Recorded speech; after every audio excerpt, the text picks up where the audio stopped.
Hello. ಹ್ಞೂ ರೀ ಕೇಳ್ತೈತೆ. ಒಂದ್ ನಿಮಿಷ, ಇದು ನಮ್ಗೆ ಇಯರ್ಫೋನ್ ಅಡ್ಜಸ್ಟ್ ಆಗ್ತಿಲ್ರಿ. ಹ್ಞೂ ರೀ ಹೀಗೆ ಹೇಳ್ತೇನಂತ. ಹ್ಞೂ ಇವತ್ತಿನ ದಿವಸ ಬ್ರಹ್ಮ ಸ್ವರೂಪ ಲಕ್ಷಣ ಹಾಗೂ ಜಗತ್ಕಥನ. ಅಂದ್ರೆ ನಿನ್ನೆ ಆ ಬ್ರಹ್ಮ ಹೇಗಿದೆ ಎನ್ನುವಂತ ಲಕ್ಷಣವನ್ನ ಹೇಳಿದ್ರು ಅವರು. ನೂರಾರು ಕರ್ಮಪರ ನುಡಿಗಳಿಗೆ ಸಿಲುಕದೆಯ ಪಾರಮಾರ್ಥಿಕವಾದ ಪರವಸ್ತು ಒಂದುಂಟು ಅಂತ ಹೇಳ್ತಾ ಬಂದ್ರು. ಅಂದಾಗ ಇಲ್ಲಿ ಪ್ರಶ್ನೆ ಏನಿದೆ ಅಂದ್ರೆ, ಯಾವಾಗ ನೂರಾರು ಕರ್ಮ ಪರಗೆ ತಿಳಿಯಲಿಕ್ಕೆ ಆಗದೇ ಇದ್ದಂತ ಬ್ರಹ್ಮ ಸ್ವರೂಪವನ್ನ ಸರಿಯಾಗಿ ತಿಳಿಸುವಂತ ವಾಕ್ಯಗಳು ಯಾವ ಗುರುಗಳೇ ಬೇಕಲ್ರಿ? ಯಾವ ವಾಕ್ಯ? ಅದಕ್ಕೆ ಆ ವಾಕ್ಯ ಯಾವುದು ಅಂತ, ಮತ್ತು ಆ ಬ್ರಹ್ಮದ ಲಕ್ಷಣ ಹೇಗೆ, ಬ್ರಹ್ಮದ ಲಕ್ಷಣ ಅದಲ್ಲ ಆ ಹೇಗಿರುವುದು, ಮತ್ತು ಆ ಬ್ರಹ್ಮ ಮಾಯೆಗಳ ಒಡವೆ ಆಶ್ಚರ್ಯದೊಡನೆ ತೋರುವ ಜಗತ್ತು ಬ್ರಹ್ಮದಲ್ಲಿ ತೋರುತ್ತದೋ ಅಥವಾ ಜಗತ್ತು ತೋರುವುದಕ್ಕೆ ಕಾರಣ ಬೇರೆ ಯಾವುದಾದರೂ ಇರುವುದೋ ಎಂಬ ಪ್ರಶ್ನೆಗಳಿಗೆ ಈ ಶ್ಲೋಕದಲ್ಲಿ ಉತ್ತರವನ್ನು ಹೇಳ್ತಾರ. ಹೇಗೆಂದ್ರೆ,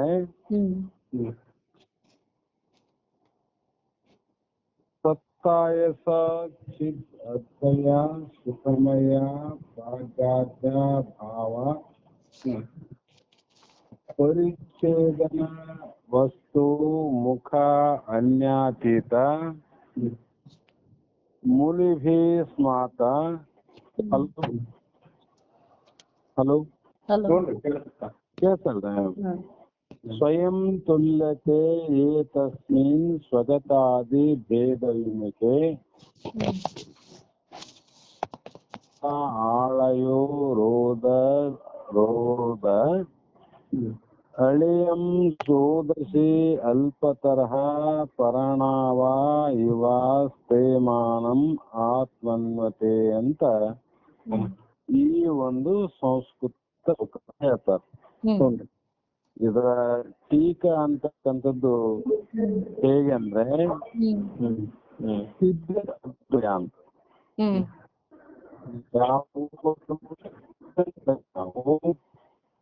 ಅಂದ್ರೆ ಅಥವಾ ಜ್ಞಾನದ್ದು ಈ ಚಿತ್ತ ಸ್ವರೂಪಕ್ಕೆ ಬೇರೆ ಈ ಜ್ಞಾನಕ್ಕೆ ಬೇರೆಯಾಗದ ಸುಖಮಯ ಆನಂದಮಯವಾದಂತ ಯಾವ ಪ್ರಾಗ್ಭಾವವೇ ಇಲ್ಲ ಅಂದ್ರು. ಅಂದ್ರಲ್ಲಿ ಪ್ರಾಗ್ಭಾವ, ಪ್ರಧ್ವಂಸ ಭಾವ, ಅತ್ಯಂತ ಅಭಾವ, ಅನ್ಯೋನ್ಯ ಅಭಾವ ಅಂತ ಮುಂದೆ ಹೇಳ್ತಾರ. ಅಂದ್ರೆ ತಾತ್ಪರ್ಯ ಏನು ಅಂದ್ರೆ, ಚಿತ್ತಿಗೆ ಅಭಿನ್ನವಾಗಿಯೂ ಆನಂದವಾಗಿಯೂ ಪ್ರಾಗ್ಭಾವ, ಪ್ರಧ್ವಂಸ ಅಭಾವ, ಅನ್ಯೋನ್ಯ ಅಭಾವ, ಅತ್ಯಂತ ಅಭಾವಗಳೆಂಬ ಅಭಾವ ಚತುಷ್ಟಯ ಅಂದ್ರು. ಅಂದ್ರೆ ಪ್ರಾಗ್ಭಾವ ಅಂದ್ರೆ ಮೊದಲು ಕೊಡ ಇತ್ತು, ಕೊಡ ಇದ್ದು, ಕೊಡ ಆಗೋದಕ್ಕಿಂತ ಮುಂಚೆ ಕೊಡ ಇದ್ದಿಲ್ಲ, ಮೊದಲು ಮಣ್ಣಿತ್ತು. ಆಮೇಲೆ ಮಧ್ಯದಲ್ಲಿ ಕೊಡ ತೋರಿದ್ರು ಕೂಡ ಪ್ರಧ್ವಂಸ ಅಭಾವ. ಮೊದಲು ಮಣ್ಣಿತ್ತು, ಮಣ್ಣಿನಲ್ಲಿ ಕೊಡ ಹುಟ್ಟಿತು. ಕೊಡ ಹುಟ್ಟಿದ್ದು ಕೂಡ ಎಲ್ಲಿವರೆಗೂ ಆ ಕೊಡ ಇರ್ತದಂದ್ರೆ ಅದು ಪ್ರಧ್ವಂಸ, ಅಂದ್ರೆ ಅದು ಒಡೆಯುವವರೆಗೆ, ಅದು ನಾಶ ಆಗುವವರೆಗೂ ಅದು ಇರ್ತದೆ. ಇದರಂತೆ ಅಭಾವ ಚರ್ಚೆಯು ಒಂದದ ನಿತ್ಯ ಸ್ವರೂಪವಾಗಿಯೂ ಮೊದಲು ಇದ್ದಿಲ್ಲ, ಮಧ್ಯದಲ್ಲಿ ತೋರಿತು, ನಂತರ ಇರೋದಿಲ್ಲ ಅಂತ ಹೇಳಂಗಿಲ್ಲ. ಬ್ರಹ್ಮ ಹೇಗಿದೆ ಅಂದ್ರೆ ಮೊದಲು ಇತ್ತು, ಈಗೂ ಇದೆ, ಮುಂದೂ ಇದೆ. ಈ ರೀತಿ ದೇಶ ಕಾಲ ವಸ್ತು ಪರಿಚ್ಛೇದ ರಹಿತವಾದ ಪರಿಪೂರ್ಣ ಸ್ವರೂಪವಾಗಿಯೂ, ಅಂದ್ರೆ ಬ್ರಹ್ಮ ಅಂತಕ್ಕಂಥದ್ದು ಇಂಥ ದೇಶ ಅಂತ ಇಲ್ಲ, ಇಂಥ ಕಾಲದಲ್ಲಿ ಇದ್ದ ಇನ್ನೊಂದು ಕಾಲದಲ್ಲಿ ಇಲ್ಲ ಅಂತಲ್ಲ, ಮತ್ತೆ ಪರಿಚ್ಛಿನ್ನನಲ್ಲ, ಪರಿಚ್ಛೇದ ಇವನು ಪರಿಚ್ಛಿನ್ನನಲ್ಲ. ಅಂಥ ಪರಿಪೂರ್ಣ ಸ್ವರೂಪವಾಗಿಯೂ ಸ್ವಯಂ ಸಿದ್ಧವಾದ ಸತ್ಯರೂಪವಾಗಿಯೂ ಆ ಪರಬ್ರಹ್ಮವಿದೆ. ಅದು ಹೇಗಿದೆ ಅಂದ್ರೆ ದೇಶಕಾಲ ವಸ್ತು ಪರಿಚ್ಛೇದ ರಹಿತವಾಗಿ ಪರಿಪೂರ್ಣ ಸ್ವರೂಪವಾಗಿ ಮತ್ತು ಸ್ವಯಂ ಸಿದ್ಧವಾಗಿ ಪರಮಾತ್ಮನನ್ನ ಪರಬ್ರಹ್ಮನನ್ನ ಇನ್ನೊಂದರಿಂದ ಸಿದ್ಧಿಯಾಗಿಲ್ಲದು. ಸ್ವಯಂ ಸಿದ್ಧಿ ಅಂದ್ರೆ ಸ್ವಯಂ ಇರುವಂತದ್ದು, ಅದು ಯಾರ ಆಶಯದಲ್ಲಿ ಇರಲಾರದಂಥದ್ದು. ಈಗ ಪ್ರತಿಯೊಂದು ವಸ್ತುವಿಗೆ ಒಂದೊಂದು ಆಶ್ರಯ ಬೇಕಾಗ್ತದೆ. ಈಗ ಕೊಡಕ್ಕ ಒಂದು ಆಶ್ರಯವಾದ ಮಣ್ಣು ಬೇಕು, ಮಣ್ಣಿನ ಆಶ್ರಯದಲ್ಲಿ ಕೊಡ ತೋರ್ತದ. ಆಭರಣ ತೋರ್ಬೇಕಾದ್ರೆ ಬಂಗಾರದ ಆಶ್ರಯ ಬೇಕು, ಬಂಗಾರದ ಆಶ್ರಯ ಇಲ್ಲದೆ ಆಭರಣ ತೋರ್ಲಿಕ್ ಬರಂಗಿಲ್ಲ. ಮತ್ತ ಯಾವ ಸಮುದ್ರದಲ್ಲಿ ಅಲೆಗಳು ತೋರಬೇಕಾಗಿದ್ರೆ ಸಮುದ್ರದ ಆಶ್ರಯದಲ್ಲಿ ಅಲೆ ತೋರ್ತಾವ. ಇವು ಒಂದು ವಸ್ತು ತೋರ್ಬೇಕಾಗಿತ್ತು ಅಂದ್ರೆ ಇನ್ನೊಂದದ ಆಶ್ರಯ ಬೇಕಂತ. ನೀರಿನ ಆಶ್ರಯದಲ್ಲಿ ಅಲೆ, ಬಂಗಾರದ ಆಶ್ರಯದಲ್ಲಿ ಆಭರಣ ಮತ್ತು ಮಣ್ಣಿನ ಆಶ್ರಯದಲ್ಲಿ ಕೊಡ. ಇದರಂತೆ ಪರಬ್ರಹ್ಮ ಇನ್ನೊಂದರ ಆಶ್ರಯವಿಲ್ಲದೆ ಸ್ವಯಂ ಸಿದ್ಧವಾಗಿ ತೋರುವುದು. ಅರ್ಥ ಆಯ್ತಲ್ರಿ? ಇದಕ್ಕೆ ಯಾರ ಆಶ್ರಯ ಇಲ್ಲ. ಅದಕ್ಕೆ ಈ ರೀತಿಯಿಂದ ಲಕ್ಷಣದಿಂದ ಕೂಡಿರುವುದೇ ಪರಬ್ರಹ್ಮ. ಆ ಪರಬ್ರಹ್ಮವೇ ನಮ್ಮ ಆತ್ಮ ಸ್ವರೂಪವೆಂಬುದು ಜ್ಞಾನಿಗಳ ನಿಶ್ಚಯ. ಆ ಪರಬ್ರಹ್ಮನೇ ನಮ್ಮ ಸ್ವರೂಪ ಅಂತ ಜ್ಞಾನಿಗಳು ನಿರ್ಣಯ ಮಾಡಿರುತ್ತಾರೆ. ಇಂಥ ಒಂದು ಬ್ರಹ್ಮನಲ್ಲಿ ಸಜಾತಿಯ ಭೇದ ಆಗಲಿ, ವಿಜಾತಿಯ ಭೇದ, ಸ್ವಗತ ಭೇದ, ಈ ಮೂರು ಭೇದರಹಿತವಾದ ಆ ಪರಬ್ರಹ್ಮದಲ್ಲಿ, ಈಗ ಸ್ವಯಂ ಸಿದ್ಧವಾದ ಪರಬ್ರಹ್ಮದಲ್ಲಿ ಸೂಕ್ಷ್ಮವಾದ ಪರಮಾಣುಗಳು, ಸೂಕ್ಷ್ಮವಾಗಿರತಕ್ಕಂಥ ಪರಮಾಣುಗಳು ಭೂಮಿ ಆಕಾಶ ಮಧ್ಯದಲ್ಲಿ ಇರುವ ಹಾಗೆ, ಭೂಮಿಯಿಂದ ಆಕಾಶದ ಮಧ್ಯದಲ್ಲಿ ಅನೇಕ ಸೂಕ್ಷ್ಮ ಅತಿ ಸೂಕ್ಷ್ಮವಾದ ಪರಮಾಣುಗಳು ಉಂಟು.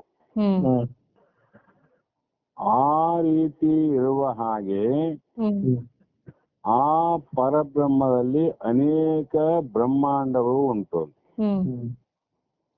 14 ಲೋಕ ಬ್ರಹ್ಮಾಂಡಗಳು ಏನವ ಎಲ್ಲವೂ ಕೂಡ ಹೇಗಿದವಂದ್ರೆ ಹ್ಮ್ ಆಕಾಶ ಮತ್ತು ಭೂಮಿಯ ಮಧ್ಯದಲ್ಲಿ ಹ್ಮ್ ಸೂಕ್ಷ್ಮ ಅತಿ ಸೂಕ್ಷ್ಮವಾದ ಪರಮಾಣುಗಳು ಹೇಗೆ ಉಂಟು ಹ್ಮ್ ಅದೇ ರೀತಿ ಬ್ರಹ್ಮನಲ್ಲಿ ಅನೇಕ ಬ್ರಹ್ಮಾಂಡಗಳು ಪರಮಾಣುಗಳ ರೀತಿಯಲ್ಲಿ ಉಂಟು ಅಂದ್ರ ಅವು. ಹ್ಮ್ ಇದನ್ನ ವಿಶೇಷ ಅರ್ಥ ರೀ. ಹ್ಮ್ ಕರ್ಮ ಪದ ಅಂದ್ರೇನು? ನೂರಾರು ಕರ್ಮ ಪದಕ್ಕೆ ಶ್ಲೋಕದೆಯ ಪಾರಮಾರ್ಥ ಸತ್ಯ ಒಂದುಂಟು ಅಂತ ಹಿಂದೆ ಹೇಳಿದ್ರು. ಹ್ಮ್ ಆ ಕರ್ಮ ಪರವಾದವು ದುರ್ಬಲ ಶ್ರುತಿವಾಕ್ಯಗಳು. ಆ ದುರ್ಬಲ ಶ್ರುತಿವಾಕ್ಯಗಳು ಬ್ರಹ್ಮ ಸ್ವರೂಪವನ್ನ ಯಥಾರ್ಥವಾಗಿ ತಿಳಿಸಲಾರವು.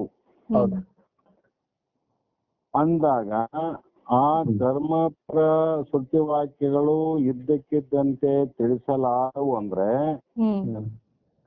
ಜ್ಞಾನಪರ ಶ್ರುತಿವಾಕ್ಯಗಳು ಬ್ರಹ್ಮ ಸ್ವರೂಪವನ್ನ ಇದ್ದಕ್ಕೆ ಇದ್ದಂತೆ ನಿಜವಾಗಿ ತಿಳಿಸುತ್ತವೆ. ಹೌದಲ್ರಿ? ಯಾವ ವಾಕ್ಯ ರೀ? ಜ್ಞಾನಪರ ಶ್ರುತಿವಾಕ್ಯ. ಆ ಪರಬ್ರಹ್ಮ ರೂಪ ಲಕ್ಷಣ ವಸ್ತುವನ್ನ ಅರಿತುಕೊಳ್ಳುವುದಕ್ಕೆ ಹೇಗೆ ತಿಳಿಬೇಕು ಅಂತ ಕೇಳಲ್ಲ ಪ್ರಶ್ನೆ. ಅದನ್ನ ತಿಳಿಯುವ ಬಗೆ ಹೇಗೆ? ಅದು ತೃತೀಯ ಜ್ಞಾನಪರ ವಾಕ್ಯದಿಂದ ಬ್ರಹ್ಮ ಸ್ವರೂಪವನ್ನ ಇದ್ದಕ್ಕೆ ಇದ್ದಂತೆ ತಿಳಿಸುವಂತ ಪರಬ್ರಹ್ಮ ರೂಪ ಲಕ್ಷಣ ವಸ್ತುವನ್ನು ಅರಿತುಕೊಳ್ಳುವುದಕ್ಕೆ. ನಿರ್ಲಕ್ಷ್ಯವಾಗಿರತಕ್ಕಂತ ಪರಬ್ರಹ್ಮನನ್ನ ತಿಳಿಯುವ ಬಗೆ ಹೇಗೆ? ಜ್ಞಾನಪರವಾಗಿರತಕ್ಕಂಥ ಸುವಾಕ್ಯಗಳು ಅದನ್ನ ತಮ್ಮ ಸ್ವರೂಪವೇ ಆತ್ಮಜ್ಞಾನಿಗಳು ಅದಕ್ಕೆ ಲಕ್ಷಣವನ್ನ ಸೇರಿಸ್ತೇವೆ. ನಿರ್ಲಕ್ಷಣವಾಗಿರ್ತಕ್ಕಂಥ ಬ್ರಹ್ಮನಿಗೆ ಸತು ಚಿತ್ತು ಆನಂದ ನಿತ್ಯ ಪರಿಪೂರ್ಣ ರೂಪದ ಲಕ್ಷಣಗಳಿಂದ ಜ್ಞಾನಪರ ವಾಕ್ಯ ತಿಳಿಸುತ್ತವೆ. ಧರ್ಮಪರ ವಾಕ್ಯ ತಿಳಿಸುವುದಿಲ್ಲ. ಜ್ಞಾನಪರವಾದ ವಾಕ್ಯ ಸತ್ಯಂ ಜ್ಞಾನಂ ಅನಂತಂ ಬ್ರಹ್ಮ. ಇದು ಜ್ಞಾನಪರದ ಪ್ರಬಲವಾದ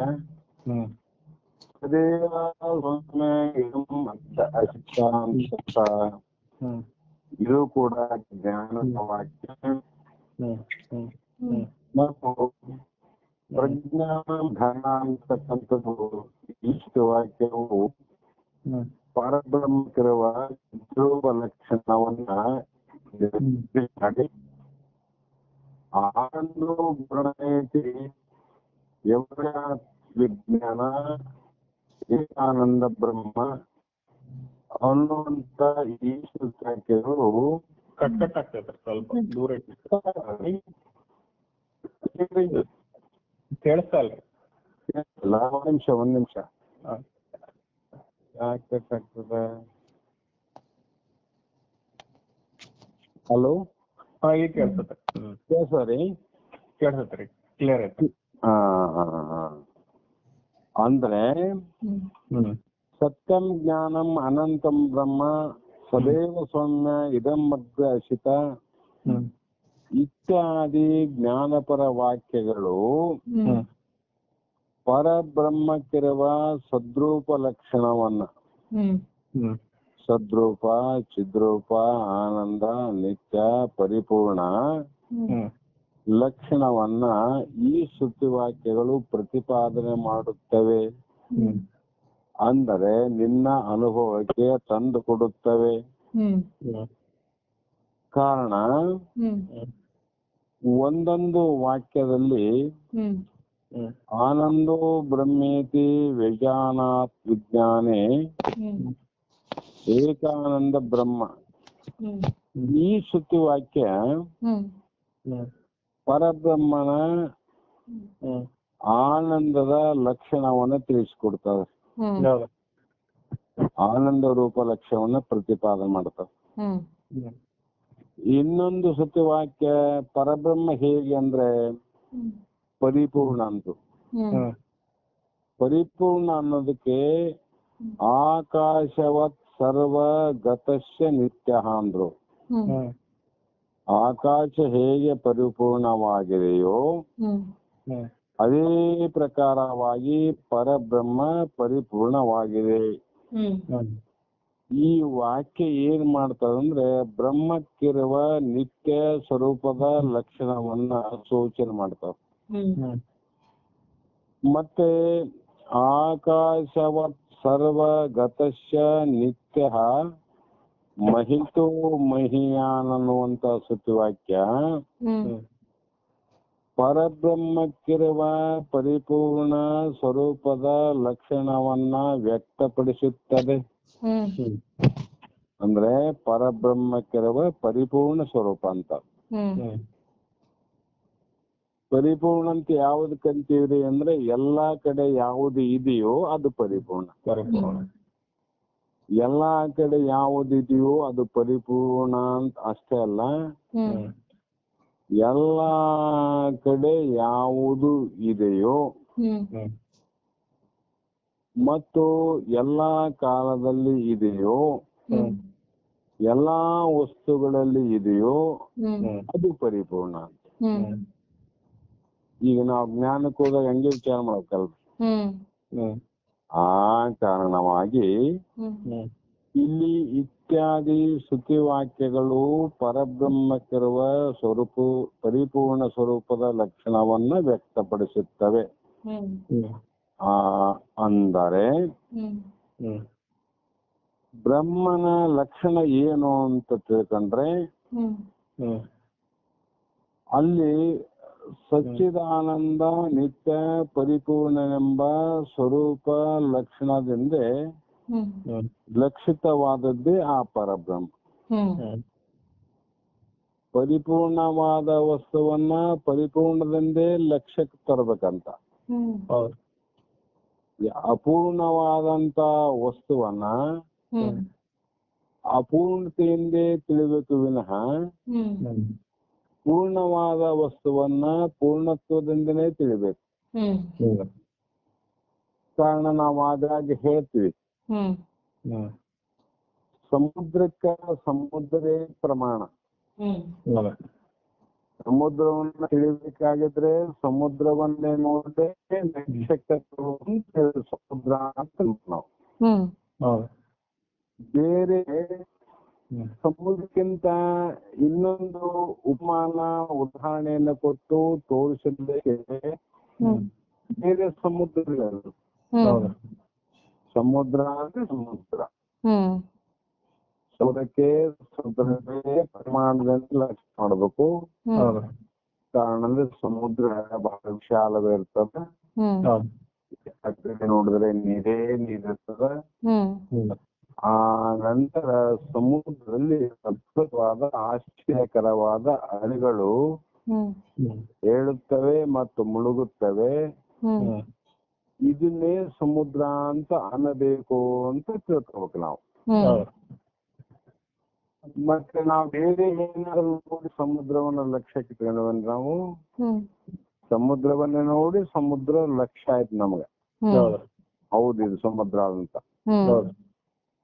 ಅದರಂತೆ ಆಕಾಶಗತ್ ಸರ್ವತ್ವ. ಆಕಾಶ ಹೇಗೆ ಆಕಾಶವನ್ನೇ ತೋರಿಸಿ ಆಕಾಶವನ್ನು ಲಕ್ಷಿಸಬೇಕಂತ ತಿಳ್ಕೊಬೇಕಂತ. ಅದೇ ಪ್ರಕಾರವಾಗಿ ಪರಬ್ರಹ್ಮನನ್ನ ತಿಳಿದೇ ಪರಬ್ರಹ್ಮನ ಲಕ್ಷಣಗಳನ್ನ ತಿಳಿದೇ ಪರಬ್ರಹ್ಮನ ಬೇಕು ನೋಡಿ. ಸಮುದ್ರದ ಲಕ್ಷಣವಾದ ಸಮುದ್ರದಂತೆ, ಆಕಾಶದ ಲಕ್ಷಣವಾದಂತೆ ಬ್ರಹ್ಮನ ಲಕ್ಷಣವನ್ನು ತಿಳಿದೇ ಇದು ಬ್ರಹ್ಮ ಅಂತ ಅನುಭವ ಮಾಡ್ಬೇಕಂತ ನಿಶ್ಚಯ ಮಾಡ್ಬೇಕು. ಅದೇ ಪ್ರಕಾರ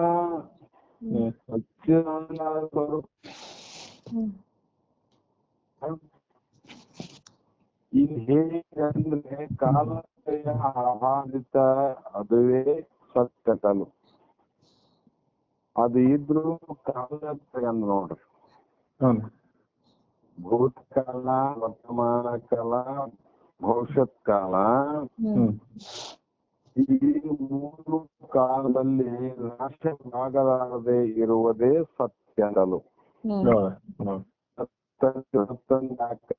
ಅಂದ್ರೆ 3 ಕಾಲದಲ್ಲಿ ನಾಶ ಆಗದೆ ಇರುವುದು ಸತ್ಯ. ಅದಕ್ಕೆ ನಾವು ಸದ್ರೂಪ ಅಂತೀವಿ. ಜಾಗ್ರತ, ಸ್ವಪ್ನ, ಸುಷುಪ್ತಿ 3 ಕಾಲದಲ್ಲಿ ಇದೆಲ್ಲಮ್ಮ, ಅರಿವಿದೆ ಅಲ್ಲ, ಅದೇ ಸುತ್ತು ಒಂದೇ. ಮತ್ತೆ ಈ 2ನೇ ಲಕ್ಷಣ ಅಂದ್ರೆ ಅಲುಪ್ತ ಪ್ರಕಾಶ ಮುಳುದ್ದೇ ಚಿತ್ತಂತಲು. ಲುಪ್ತ ಅಂದ್ರೆ ಅದಕ್ಕೆ ವಿರುದ್ಧವಾದ ಶಬ್ದ ಅಲುಪ್ತ.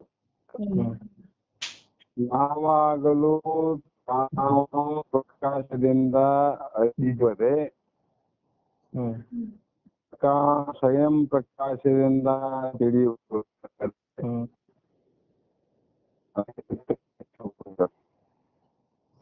ಬೇರೆ 2ನೇ ಲಕ್ಷಣ ಚಿತ್ರೂಪ. ಕಟ್ಟಾಗ್ತದ್ರಿ. ಇವಾಗ ಕರೆಕ್ಟ್ ಕೇಳಿಸುತ್ತಾರೆ. ಅದು ಮೊದಲು ಕಟ್ ಆಗ್ಬಿಡುತ್ತೆ. ಆಯ್ತಾಯ್ತು, ನೋಡೋಣ. ಇವಾಗ ಕರೆಕ್ಟ್, ಇವಾಗ ಕೇಳಿಸುತ್ತೆ. ಸದ್ರೂಪ ಆದ್ಮೇಲೆ ಈಗ ಚಿದ್ರೂಪ ಅಂದ್ರೆ ಏನು? ಇರಬೇಕು, 3 ಕಾಲದಲ್ಲಿ ಇರಬೇಕು, ಅದು ಸದ್ರೂಪ 1ನೇ ಲಕ್ಷಣ. 2ನೇ ಲಕ್ಷಣ ಏನಂದ್ರೆ ಅದು ಅರಿವುಳ್ಳದ್ದಾಗಿರ್ಬೇಕಂತ. ಅದಕ್ಕೆ ಜ್ಞಾನ ಸ್ವರೂಪ, ಸತ್ಯಂ ಜ್ಞಾನಂ ಅನಂತಂ ಬ್ರಹ್ಮ. ಈ ಸುತ್ತಿವಾಕ್ಯ ಏನ್ ಹೇಳ್ತದಂದ್ರೆ ಆ ಚಿದ್ರೂಪ ಜ್ಞಾನವನ್ನ ಪ್ರತಿಪಾದನೆ ಮಾಡಕೊಂಡವರು. ಅದರಂತೆ ನಾವು ಜಾಗ್ರದಲ್ಲಿ ವ್ಯಾವಹಾರಿಕ ಪ್ರಪಂಚವನ್ನ ತಿಳಿತದ ಜ್ಞಾನ ಅದು. ಸ್ವಪ್ನದಲ್ಲಿ ಇರುವಂತ ಕನಸುಗಳನ್ನ ತಿಳಿತದ. ನಿದ್ರೆಯಲ್ಲಿರ್ತಕ್ಕಂತ ಆನಂದವನ್ನ ತಿಳಿಯುವಂತದ್ದೇನಾದ ಇದು ಪರಬ್ರಹ್ಮನ 2ನೇ ಲಕ್ಷಣ. ನಮ್ಮಲ್ಲಿ ಆತಲ್ಲ, 3 ಕಾಲದಾಗಾದ 3ನ್ನು ತಿಳಿತಾವ.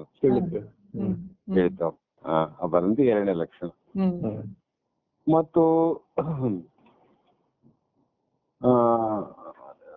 ದುಃಖದ ಬೆರಕೆ ಇಲ್ಲದಿರುವುದೇ ಆನಂದವೆಂತಲು.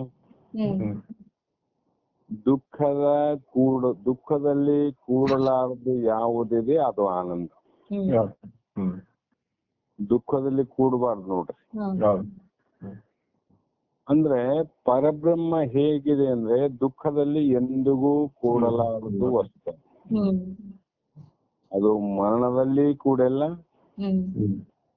ಜನನದಲ್ಲಿ ಕೂಡುವುದಿಲ್ಲ. ಅಂದಾಗ ಆ ಪರಬ್ರಹ್ಮ ಸದ್ರೂಪವೆಂತಲೂ ಚಿದ್ರೂಪವೆಂತಲೂ ಮತ್ತು ಆನಂದ ರೂಪವಾಗಿ. ಆನಂದ ಹೇಗೆ ಅಂದ್ರೆ ದುಃಖದ ಬೆರಕೆ ಇಲ್ಲದೊಂದು. ದುಃಖದಲ್ಲಿ ಯಾವುದು ಕೂಡಿತು ಅಂದ್ರೆ ಅದು ಆನಂದ ಅಲ್ರಿ. ದುಃಖದಲ್ಲಿ ಕೂಡದೆ ಸಾಕ್ಷಿಯಾಗಿ ಅಂತ ಹೇಳ್ತೇವೆ ನಾವಲ್ಲಿ ಹೇಳುವಾಗ. ಇಲ್ಲಿ ದುಃಖದ ಬೆರಕೆ ಇಲ್ಲದೆ ಆನಂದ ಅಂದ್ರು. ಇದು ಯಾವ್ದ್ರಿ ಅಂದ್ರೆ ಪರಬ್ರಹ್ಮನ ಲಕ್ಷಣ. ಏನಾಯ್ತು? ಸತ್ತು ಚಿತ್ತು ಆನಂದ ಆಯ್ತು. ಮತ್ತೆ ಸರ್ವಗತ ಅಂದ್ರೆ ಎಲ್ಲಾ ಕಡೆ ಇದ್ದಾನಂತಾಯ್ತು. ಈ ರೀತಿ ಇದ್ದು ಪ್ರಾಗ್ಭಾವ ಅಂದ್ರು. ಪ್ರಾಗ್ಭಾವ ಅಂತ ಯಾಕಂತವ್ರಿ, ಮೊದಲು ಯಾವುದು ಇಲ್ಲವೋ ಅದು ಪ್ರಾಗ್ಭಾವ. ಮೊದಲು ಈ ಜಗತ್ತಿದ್ದಿಲ್ಲ. ಮೊದಲು ಜಗತ್ತಿನಲ್ಲಿ ಈ ದೇಹ ಅನ್ನುವಂಥದ್ದು ಇದ್ದಿಲ್ಲ. ಇದು ಪ್ರಾಗ್ಭಾವ ಅಂದ್ರೆ ಜಗತ್ತು ಅನ್ನುವಂಥದ್ದು ದೇಹೀಯ ಅನ್ನುವಂಥದ್ದು ಮೊದಲಿಲ್ಲದ್ದು. ಹ್ಮ್ ನಂತರ ಪ್ರಧ್ವಂಸ ಅಭಾವ ಅಂದ್ರ ಧ್ವಂಸವಾದ ಮೇಲೆ ಇಲ್ಲದ್ದು. ಇದು ಕೊಡ ಮೊದಲು ಇದ್ದಿಲ್ಲಲ್ಲಮ್ಮ, ಹೌದು. ಆಮೇಲೆ ಒಡದ ಮೇಲೆ ಇರಂಗಿಲ್ಲ ಕೊಡ. ಹ್ಮ್ ಧ್ವಂಸವಾದ ಮೇಲೆ ಇಲ್ಲದ್ದು. ಹ್ಮ್ ಶರೀರ ಮೊದಲು ಇದ್ದಿಲ್ಲಲ್ಲಮ್ಮ, ಹೌದು. ಇದು ನಾಳೆ ಒಡೆದು ಹೋಯ್ತು ಶರೀರ ಅಂದ್ರೆ ಇದು ಇರಂಗಿಲ್ಲ. ಹ್ಮ್ ಅನ್ಯೋನ್ಯ ಅಭಾವ ಅಂದ್ರೆ ಹ್ಮ್ ಪರಸ್ಪರ ಇಲ್ಲದ್ದು. ಹ್ಮ್ ಇದ್ದದ್ದು ಅಲ್ಲ, ಇಲ್ಲದ್ದು ಅಲ್ಲ. ಹ್ಮ್ ಇದ್ದದ್ದಾದ್ರೆ ಇರುವದಾಗಿತ್ತು, ಇರಬಾರದು ಅಂದ್ರೆ ತೋರ್ಬಾರ್ದಾಗಿತ್ತು. ಹ್ಮ್ ಹೌದಲ್ರಿ? ಹ್ಮ್ ಎಂತ ಆಶ್ಚರ್ಯ ಇದೆ ಅಂದ್ರೆ ಇದು, ಜಗತ್ತು ಇಲ್ಲಂದ್ರೆ ತೋರ್ಬಾರ್ದು, ಇದೆ ಅಂದ್ರೆ ಇದು ನಾಶ ಆಗಬಾರದು. ಆ ರೀತಿಯಾಗಿ ಪರಸ್ಪರ ಇಲ್ಲದ್ದು. ಹೀಗೆ ಇದೆ ಅಂದ್ರೆ ಅದು ಮುಂದಿರಲ್ಲ, ಮತ್ತೆ ಮುಂದಾದಂದ್ರೆ ಈಗಿಲ್ಲ ಅಂತ ಅರ್ಥ. ಈ ರೀತಿ ಹೇಳುವಾಗ ಅತ್ಯಂತ ಅಭಾವ ಅಂದ್ರೇನು, ಅದು ಇಲ್ಲವೇ ಇಲ್ಲ. ಏನಿಲ್ರಿ, ಕೊಡ ಇಲ್ಲ, ಜಗತ್ತಿಲ್ಲ, ದೇಹ ಇಲ್ಲ.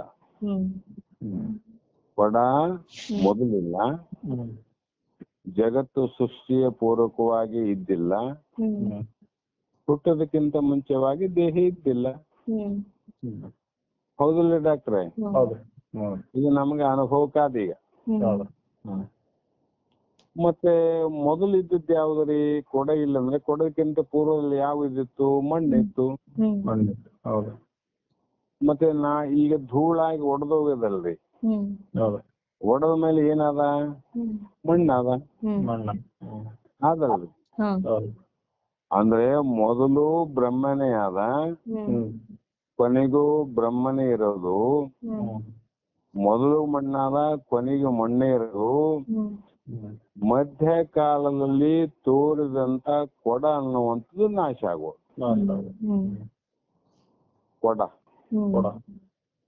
ಕೊಡ ಇಲ್ಲ ಅಷ್ಟೇ, ಮಣ್ಣಿಲ್ಲನ್ರಿ? ಮಣ್ಣಾದ. ಮಣ್ಣು ಯಾವಾಗಿತ್ತದು? ಮೊದಲು ಇತ್ತು, ಕೊಡ ಆಗಿ ತೋರುವಾಗನು ಇತ್ತು.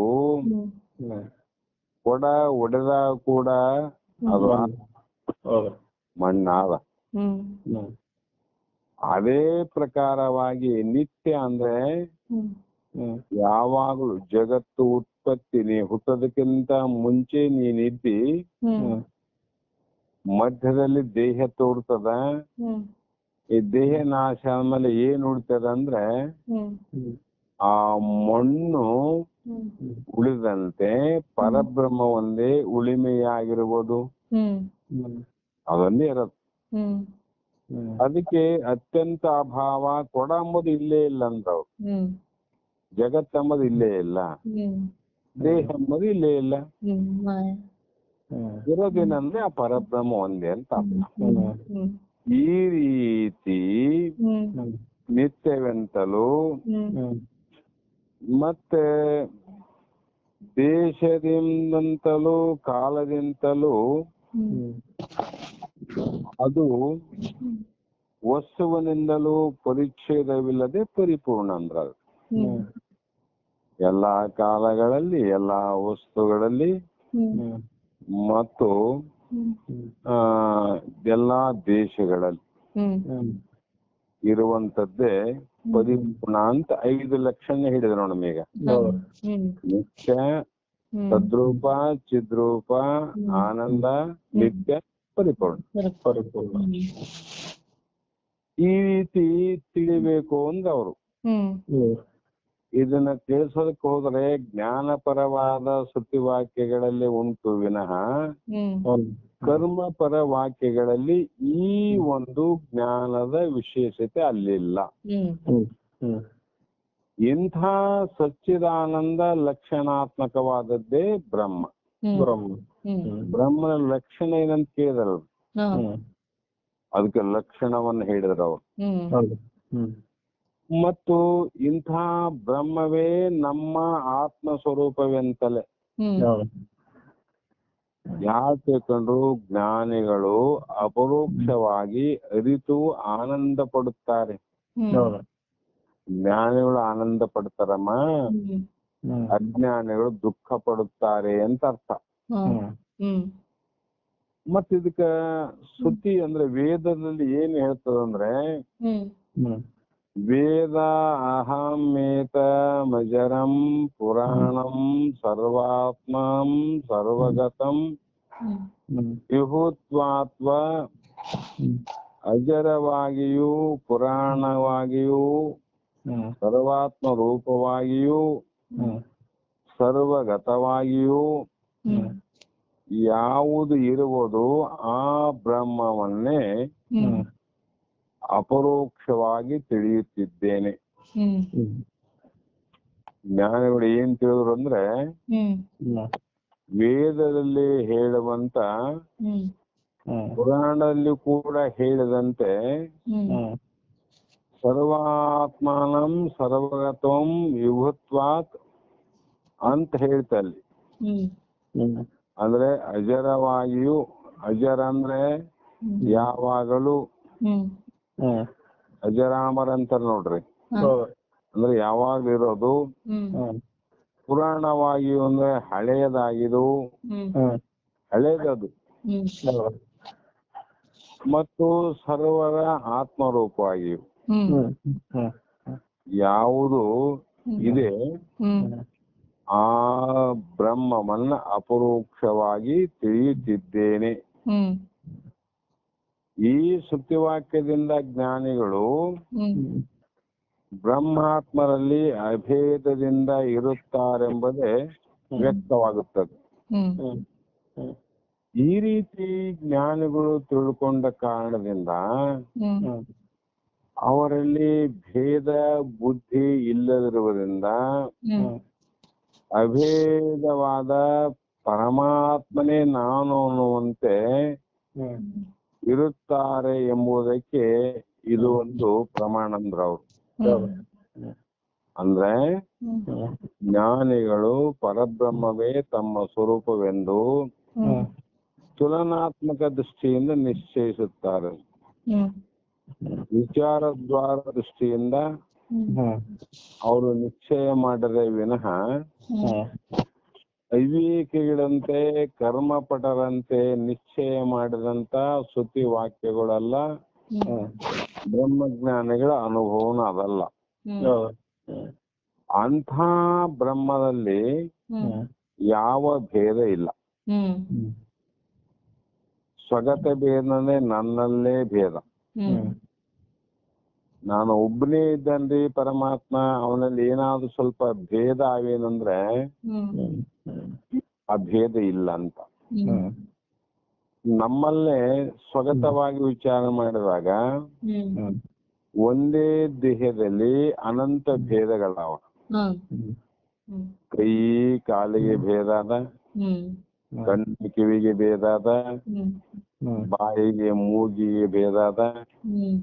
ಇವೆಲ್ಲ ಭೇದಗಳು ಒಬ್ಬನೇ ಇದ್ರೂ ಕೂಡ ಅನಂತ ಭೇದಗಳಿದ್ದಂತೆ ಒಬ್ಬ ಪರಬ್ರಹ್ಮನಲ್ಲಿ ಹಿಂಗ ಏನಾದ್ರು ಭೇದಗಳು ಉಂಟೆ ಅಂದ್ರೆ ಇಲ್ಲ ಅಂದ್ರಲ್ಲಿ ಇಲ್ಲ. ಮತ್ತೆ ವಿಜಾತಿಯ ಭೇದ ಅಂದ್ರು. ವಿಜಾತಿ ಅಂದ್ರೆ ಕಲ್ಲು ಮತ್ತು ಕಟ್ಟಿಗೆ ವಿಜಾತಿ, ಮನುಷ್ಯನಿಗೆ ಮತ್ತು ಮೃಗಕ್ಕೆ ವಿಜಾತಿ. ಇಂಥ ಭೇದ ಆದ್ರೂ ಉಂಟೇನು ಅಂದ್ರೆ ಅದನ್ನ ಇಲ್ಲ. ಸ್ವಗತ ಭೇದನೆ ಇಲ್ಲ ಅಂದಾಗ ಸಜಾತಿ ಭೇದ ಎಲ್ಲಿಂದ ತರ್ತದೆ? ಮತ್ತೆ ವಿಜಾತಿ ಭೇದನ ಹೇಳಕ್ ಬರ್ತದಂದ್ರೆ ಈ ಸ್ವಗತ ಭೇದ, ಸಜಾತಿ ಭೇದ, ವಿಜಾತಿ ಭೇದ ಇವು ಇಲ್ಲದ ಬ್ರಹ್ಮದಲ್ಲಿ ಯಾವ ಬ್ರಹ್ಮದಲ್ಲಿ ಭೇದ ಇಲ್ಲ. ಇಂಥ ಅಭೇದವಾಗಿರತಕ್ಕಂತ ಬ್ರಹ್ಮದಲ್ಲಿ ಅಸಂಖ್ಯಾತ ಬ್ರಹ್ಮಾಂಡಗಳು ಪ್ರತೀತಿ ಆಗ್ತಾವಂದ್ರವ್ರು. ಭೂಮಿ ಆಕಾಶದ ಮಧ್ಯದಲ್ಲಿ ಅನೇಕ ಅಣು ಪರಮಾಣುಗಳು ಹೆಂಗ ಪ್ರತೀತಿ ಆಗ್ತಾವ, ಅದರಂತೆ ಇಂಥ ಬ್ರಹ್ಮದಲ್ಲಿ ಲೆಕ್ಕ ಇಲ್ಲದ ಬ್ರಹ್ಮಾಂಡಗಳು ಪ್ರತೀತಿಯಾಗಿ ಬಂದವು. ಭೂಮಿ ಆಕಾಶ ಎರಡರ ಮಧ್ಯದಲ್ಲಿ ಅನೇಕ ಪರಮಾಣುಗಳು ತೋರುತ್ತಿರುವೆ ಎಂದು ಗ್ರಹಿಸಬೇಕಂತ. ಹೇಗೆ ಅಂದ್ರೆ ಮೈವಾಂಶೋ ಜೀವಲೋಕೆ ಜೀವಭೂತ ನಾತನಃ ಎಂದು ಗೀತಾವಾಕ್ಯ ಹೇಳ್ತದೆ. ಆ ಪರಬ್ರಹ್ಮದ ಅಂಶವೇ ಸಕಲ ಜೀವರೂಪದಿಂದ ಆವರಿಸಲ್ಪಟ್ಟು, ಯಾವುದ್ರಿ ಪರಬ್ರಹ್ಮದ ಅಂಶದಿಂದಲೇ ಸಕಲ ಜೀವಿಗಳು. ಅದಕ್ಕ ಮೈ ವಾಂಶೋ ಅಂದ್ರವ್ರು. ಸಕಲ ತೋರುವ ಜಗತ್ತೆಲ್ಲವೂ ನನ್ನ ಅಂಶದಿಂದನೇ ತೋರ್ತದಂದ್ರವ್ರು. ಇದಕ್ಕೆ ಕಾರಣ ಏನಂತ ಕೇಳಿದ್ರಲ್ಲ, ಹೆಂಗ್ ತೋರ್ತದ? ಕಾರಣ ಏನಂದ್ರೆ ಆ ಬ್ರಹ್ಮನ ಅಂಶವೇ ಜಗತ್ತು ಜೀವಿಗಳು ತೋರ್ಲಿಕ್ಕೆ ಕಾರಣ ಆಯ್ತು ನೋಡ. ಹಾಗೆ ಜೀವಲೋಕಗಳೆಲ್ಲವೂ ಸಕಲ ಜೀವರೂಪದಿಂದ ಆವರಿಸಲ್ಪಟ್ಟು ಜೀವಲೋಕಗಳು ಅಧ್ಯಾಸ ರೂಪದಿಂದ ಪ್ರತಿಯಾಗ್ತವೆ. ಇದ್ರ ಏನಾಯ್ತಂದ್ರೆ ಜೀವಲೋಕ ಅಂತ ಜೀವನ ಅವನ ಅಲ್ಪಜ್ಞತೆಯಿಂದ, ಅವನ ತಪ್ಪು ತಿಳುವಳಿಕೆಯಿಂದ, ಅವನ ಅಜ್ಞಾನೆಯಿಂದ ಅವನಿಗೆ ಏನಂದ್ರೆ ಆವೃತ ಆಯ್ತು ಅಂದ್ರೆ ಮುಚ್ಚಲ್ಪಟ್ಟಿತು. ಬ್ರಹ್ಮನನ್ನ ಮುಚ್ಚಲ್ಪಟ್ಟಿತು, ಲೋಕವನ್ನ ಪ್ರತೀತಿ ಆಗುವಂತೆ ಮಾಡಿತು ನೋಡ್ರಿ. ಹಾಗೆ ಅಧ್ಯಾಸ ರೂಪ ಅಂದ್ರೆ ಭ್ರಮೆ ರೂಪದಿಂದ ಅಂತ. ಭ್ರಮೆ ಅಂತ ತಪ್ಪು ತಿಳುವಳಿಕೆ. ಅದು ಹೇಗೆ ಭ್ರಮೆಯಿಂದ ಏನ್ ಕರಿತೀವಿ ನಾವು ಅಂದ್ರೆ, ಈಗ ಕಲ್ಲಿಗೆ ಅದು ಗ್ರಾನೈಟ್ ಅಂತ ಕರಿತೀವಿ, ಮತ್ತ ಕಟ್ಟಿಗೆಗೆ ಕದ ಅಂತ ಕರಿತೀವಿ.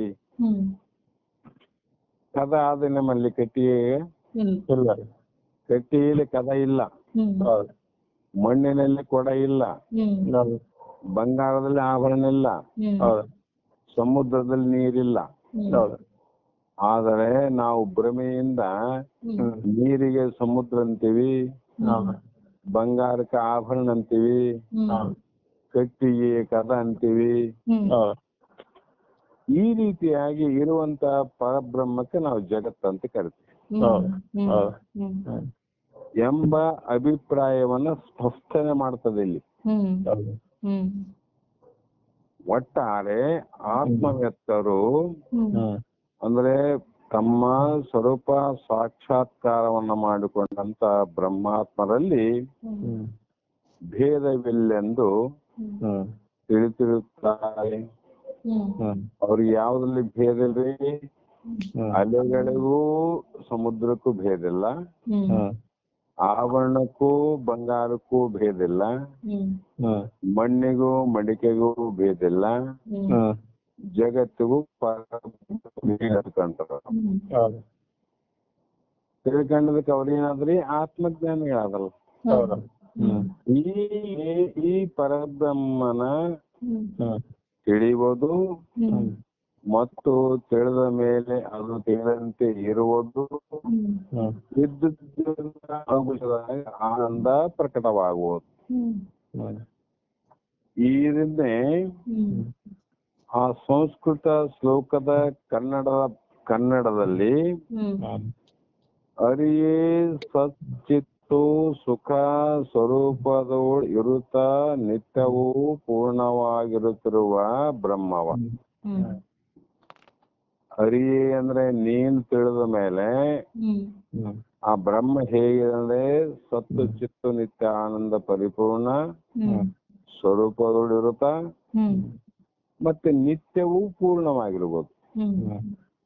ಯಾವಾಗ್ಲೂ ಇರೋದೇ ಪೂರ್ಣ ಆಗಿರ್ತದ. ಪೂರ್ಣವಾದದ್ದು ಯಾವಾಗ್ಲೂ ಇರ್ತದ ಅಂತ ಅರ್ಥ ಮಾಡ್ಬೇಕು.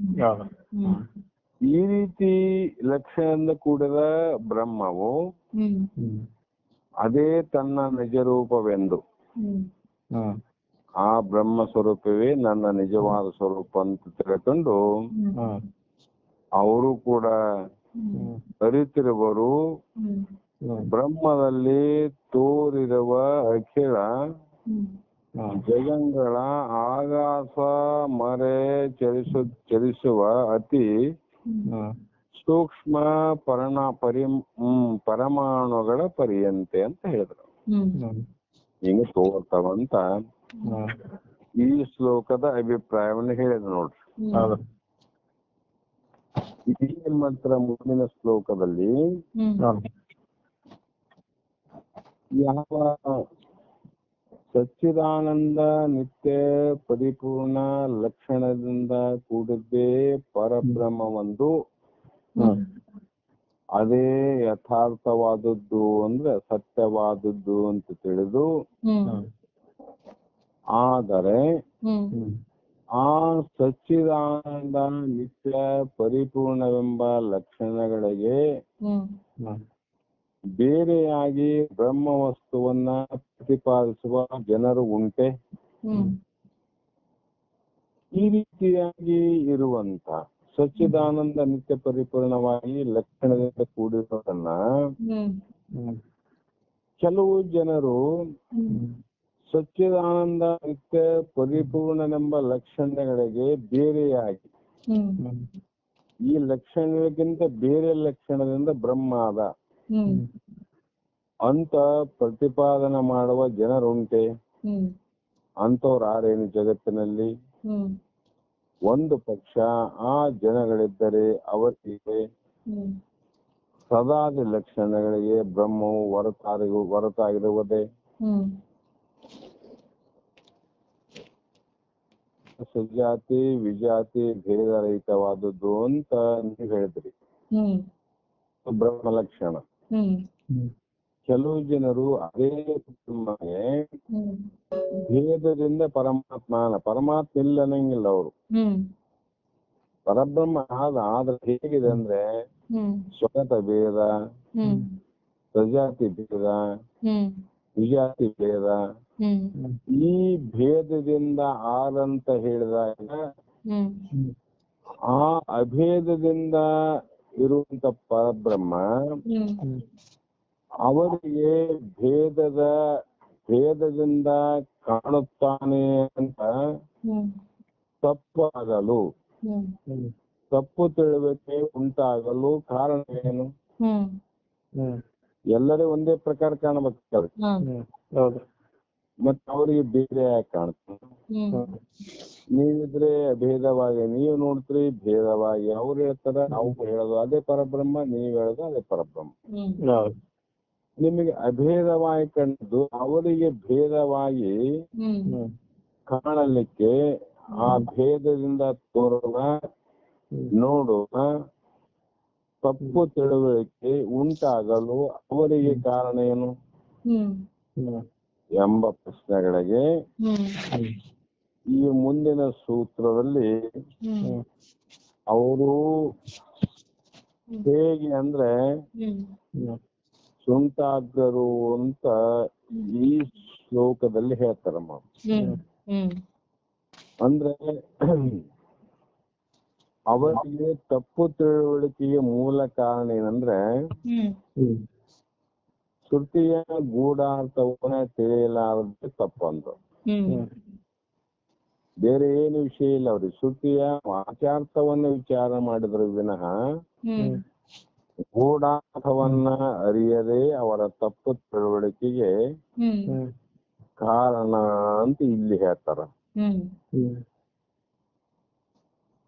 ಕೇಚಿತ್ ಕುದೃಷ್ಟಿ ನಿಪುಣ ಶ್ರುತಿ ಗುಹ್ಯ ಸುಂಠ ಲೋಕಾಂತರೇ ಕೃತ ಗ್ರಹಂ ಜಗಂ ಈಶಂ ಏಷಾಂ ಅಧೇಯ ಸಾವಯವ ಖಂಡಿತ ಆದಿ ದೋಷಿ ಯಹ ದೃಷ್ಟ ಸೂಕ್ತಿ ಆಧರಿತ ಸಂ ಕಥಂ ನಿಧಾನಂ ಅಂದ್ರೆ ಹ್ಮ್ ಈ ಜಗತ್ತಿನಲ್ಲಿ ಹ್ಮ್ ಭೂದೃಷ್ಟಿ ನಿಪುಣ ಅಂತ ಕರೆದ್ರು. ಹ್ಮ್ ಭೂದೃಷ್ಟಿ ನಿಪುಣ ಅಂದ್ರೆ ಕೆಟ್ಟ ದೃಷ್ಟಿಯಲ್ಲಿ ವಿಚಾರಾದವರು ಅಂತ. ಹ್ಮ್ ಕೆಲವು ಮಂದಿ ಇರ್ತಾರೆ ಕೆಟ್ಟ ಅಧರ್ಮದಲ್ಲಿ ಬಲಶಾಲಿ ಇರ್ತಾರ ಅವರು. ಧರ್ಮದಲ್ಲಿ ಬಲಶಾಲಿಗಳು, ಹೌದು ನ್ಯಾಯದಲ್ಲೇ ಬಲಶಾಲಿಗಳು. ಇನ್ನು ಕೆಲವರು ಅಧರ್ಮದಲ್ಲಿ ಬಲಶಾಲಿಗಳು, ಅನ್ಯಾಯದಲ್ಲಿ ಬಲಶಾಲಿಗಳು, ಅಸತ್ಯದಲ್ಲಿ ಕೂಡ ಕೆಲವು ವ್ಯಕ್ತಿಗಳು ಬಲಶಾಲಿಗಳಾಗಿರ್ತಾರೆ. ಅದರಂತೆ ಇಲ್ಲಿ ಕೂಡ ಶ್ರುತಿ ಅಂದ್ರೆ ವೇದದ ಗುಹಿ ಅಂದ್ರೆ ವೇದದ ಗುಟ್ಟನ್ನ ಗೂಢಾರ್ಥವನ್ನ ಅರಿಯಲು ಸುಂಠ ಅಂದ್ರೆ ಸಾಮರ್ಥ್ಯವಿಲ್ಲದವರಂತ. ಅಂದ್ರೆ ಅದು ಸಾಮಾನ್ಯ ಅಲ್ರದು. ವೇದ ವಾಕ್ಯ ಏನದ, ವೇದ ವಾಕ್ಯದ ಮಹಾವಾಕ್ಯಗಳೇನಾವ, ಆ ಮಹಾವಾಕ್ಯವನ್ನ ತಿಳಿಯಲಿಕ್ಕೆ ಅರ್ಥವನ್ನ ಮಾಡಿಕೊಡಲಿಕ್ಕೆ ಸಾಮಾನ್ಯ ಜನರಿಗೆ ಸಾಧ್ಯ ಇಲ್ಲ. ಅದಕ್ಕೆ ಸಾಮರ್ಥ್ಯವಿಲ್ಲದವರು. ಸಾಮರ್ಥ್ಯ ಇಲ್ಲ ಅಂದ್ರೆ ಅಷ್ಟು ಗೂಢಾರ್ಥವನ್ನ ಅರಿಯುವಂತ ತಿಳುವಳಿಕೆ ಇಲ್ಲದವರಂತ. ಮತ್ತೆ ಕೆಲವರು ಈಶಂ ಅಂದ್ರೆ ಈಶ ಅಂದ್ರೆ ಪರಬ್ರಹ್ಮವನ್ನು ಲೋಕ ಅಂತಾರ. ಅವರು ಪರಬ್ರಹ್ಮ ಇಲ್ಲ ಅಂತ ಹೇಳಕೊಂತಿಲ್ಲ, ಬ್ರಹ್ಮನ ಈಶ್ವರನಂತಾರ. ಆದರೆ ಇಲ್ಲಿ ಇಲ್ಲ ಈಶ್ವರ, ಲೋಕಾಂತರದಲ್ಲಿ ಬೇರೆ ಲೋಕಗಳಲ್ಲಿ ಪರಮಾತ್ಮನ, ಈ ಲೋಕದಲ್ಲಿ ಅವನು ಇಲ್ಲ. ಬೇರೆ ಲೋಕದಲ್ಲಿ ಪರಮಾತ್ಮನ, ಈ ಲೋಕದಲ್ಲಿ ಇಲ್ಲ ಅಂತ ಹೇಳಂಗಿಲ್ಲ ಅವ್ರು. ಈಗ ನೋಡ್ರಿ ನಮ್ಮ ಯಾವ್ದು ಅಂದ್ರೆ ಹೆಣ್ಮಕ್ಳು ಇದಕ್ ಹೋಗ್ತಾರ ನೋಡ್ರಿ, ಯಾವ್ದೋ ಮಾಡ್ಯಾರ ನೆನ್ಪಾಗ್ಯದ ನನಗೆ. ಡಾಕ್ಟ್ರೇ ಅವ್ರು ಯಾವ್ದ್ರಿ ಮತ್ತ ಏನ್ರಿ ಈಗ ಹೆಣ್ಮಕ್ಳು ಬ್ರಹ್ಮಕುಮಾರಿ ಅವ್ರೇನ್ ಮಾಡ್ತಾರೆ, ಎವರೆಸ್ಟ್ ಎಲ್ಲಿದೆ ಮೌಂಟೈನ್ ಅಂತಾರಲ್ರಿ, ಯಾಕಂದ್ರೆ ಪರಮಾತ್ಮ ಅಲ್ಯಾನ, ಪರಮಾತ್ಮನ ನಾವು ತೋರಿಸ್ತೇವಿ, ಪರಮಾತ್ಮ ನೋಡಕ್ಕೆ ನೀವೆಲ್ಲರೂ ಬರ್ರಿ ಅಂತಾರ ಅವ್ರು. ಯಾಕಂದ್ರೆ ಅವರಿಗೆ ಶ್ರುತಿಯ ವಾಕ್ಯದ ಗೂಢವಾದ ಅರ್ಥವನ್ನ ಅರಿಯಲಿಕ್ಕೆ ಅಸಮರ್ಥರಾದಂತ ಮತದವರು ಅಂತ ಅವ್ರು. ಇಲ್ಲಾಂದ್ರೆ ಹಿಂಗೆ ಯಾಕೆ ಹೇಳ್ತಾರ ಅವರು, ಅಲ್ಲಿ ಹೋಗ್ಬರ್ರಿ ಅಂತ. ಅಲ್ಲಿ ಆನಂದ್ರೆ ಬೇರೆ ಕಡೆ ಇಲ್ಲಂತ ಅರ್ಥ ಆಗ್ತದ. ಅದರ ದೋಷವನ್ನ ನಾವು ತಿಳ್ಕೊವಲ್ರು. ನಾವ್ ಈ ರೀತಿ ಹೇಳಿದ್ರೆ ಪರಬ್ರಹ್ಮಕ್ಕೆ ಎಂತ ದೋಷ ಬರ್ತದ, ಪರಮಾತ್ಮನಿಗೆ ಎಂತ ಕೆಟ್ಟ ಹೆಸರು ಬರ್ತದ. ಜನ ಕೂಡ ಬಲ್ಲವರು ನಮ್ಮ ಜ್ಞಾನವನ್ನ ನೋಡಿ ಯಾವ ರೀತಿ ಅಪಹಾಸ್ಯವನ್ನ ಮಾಡಬಹುದು ಅನ್ನುವಂತ ಕಲ್ಪನೆ ಇರಂಗಿಲ್ಲ ಅವ್ರಿಗೆ. ಅವರು ಆತ್ಮಜ್ಞಾನಿಗಳು ಹೇಳಿದಂತೆ ರೋಚಕವಾಗಿ ಮೌಂಟ್ ಎವರೆಸ್ಟ್ ಅಲ್ಲೇ ನಿಮ್ಗೆ ದರ್ಶನ ಆಗೇ ಆಗ್ತದ ಪರಮಾತ್ಮ ಅಂತ ಕರ್ಕೊಂಡು ಹೋಗ್ತಾರೆ. ಈ ರೀತಿ ಲೋಕಾಂತರ ವಾಸಿಯಾನ ಬ್ರಹ್ಮನು ಅಂತ ಹೇಳ್ತಾರ. ಮತ್ತೆ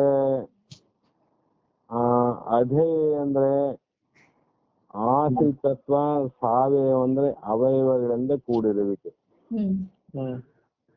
ಒಂದೇ ಕಡೆ ಎಲ್ಲಾದ್ರೂ ಇದ್ದಾನಂದ್ರೆ ಅವನು ಅಪೂರ್ಣ ಅಂತ ಅರ್ಥ ಮಾಡ್ಬೇಕು. ಅಪೂರ್ಣ ಯಾವುದು ಇದೆ ಅಂದ್ರೆ ಅದಕ್ಕೆ ಅವಯವ ಆದಂತ ಅರ್ಥ ಮಾಡ್ಬೇಕು. ಅವಯವ ಆದಂದ್ರೆ ಇಂದ್ರಿಯಾದಗಳು ಅಂತ ಅರ್ಥ ಮಾಡ್ಬೇಕು. ಇಂದ್ರಿಯಾದಿಗಳು ಇದ್ದಾವಂದ್ರೆ ಆ ಇಂದ್ರಿಯಾದಿಗಳ ಧರ್ಮಗಳು ಕೂಡ ಪರಬ್ರಹ್ಮನಿಗೆ ಉಂಟಂದು ಹೇಳ್ಬೇಕಾಗ್ತದೆ. ಆ ನಂತರ ಅನಂತ ದೋಷಗಳ ಅವಯವ ಅಂದ್ರೆ ಹುಟ್ಟಿನಂತ ಅರ್ಥ ಆಗ್ತದ. ಅವಯವ ಆದಂದ್ರೆ ಅವನು ಸಾಯುತ್ತಾನೆ ಅಂತ ಅರ್ಥ ಆಗ್ತದೆ. ಈ ಕಲ್ಪನೆ ಕೂಡ ಅವ್ರಿಗಿಲ್ಲ ನೋಡ್ರಿ. ಪರಮಾತ್ಮನ ಬಗ್ಗೆ ಈಗ ಹೇಳ್ತು ಅಂದ್ರೆ ದೋಷ ಎಷ್ಟು ಬರ್ತಾವಂತ ಕಲ್ಪನೆ ಕೂಡ ಅವ್ರಿಗಿರಂಗಿಲ್ಲ ಅಂತ. ಯಾಕಂದ್ರೆ ಸ್ವಂತ ಅಗ್ರರು ಅಂತ ಹೇಳ್ಬಿಟ್ರು ನೋಡ್ರಿ. ಅವರು ಪರಬ್ರಹ್ಮನನ್ನ ತಿಳಿಯಲಿಕ್ಕೆ ಸಾಮರ್ಥ್ಯ ಉಳ್ಳದವರು, ತಿಳುವಳಿಕೆ ಇಲ್ಲದವರು ಅಂತ ತಾತ್ಪರ್ಯಲ್ಲಿ ಚಂದ ಹೇಳ್ತಾರ ನೋಡ್ರಿ. ಕುಪ್ಲಿತ ದೃಷ್ಟಿಯಲ್ಲಿ ನಿಪುಣರಾದ ಸ್ವಂತಾಗ್ರಣ್ಯರು ಶ್ರುತಿಗಳ ರಹಸ್ಯ ಅರ್ಥವನ್ನು ಅರಿಯರು. ಅದು ಕೇಳ್ತದೆ, ಕೇಳಿಸುತ್ತೆ. ಈ ಅರ್ಥವನ್ನ ಕಟ್ ಆಗ್ತದೆ. ಹಲೋ, ಕೇಳ್ತದೆ? ಇಲ್ಲ ರೀ, ಕಟ್ ಆಗ್ತದೆ. ಒಂದ್ ನಿಮಿಷ ಯಾಕೆ ನನ್ನ ಕೊನೆ ಅಂತ ನೋಡ್ತೀನಿ.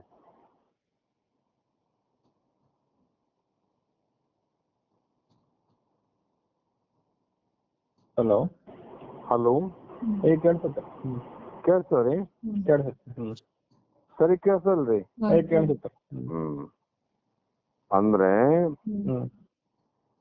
ಇಂಥ ಅಜ್ಞಾನಿಗಳು ಪರಮಾತ್ಮನು ಬೇರೆ ಲೋಕದಲ್ಲಿ ಮಾಡಲ್ಪಟ್ಟ ಒಂದು ಅರಮನೆಯಲ್ಲಿ, ಎಲ್ಲಿರಿ ವೈಕುಂಠದಲ್ಲಿ ಕೈಲಾಸದಲ್ಲಿ ದೊಡ್ಡ ಅರಮನೆಯಲ್ಲಿ ವಾಸವಾಗಿ ಏನು ಅಂತ ಹೇಳುವರು.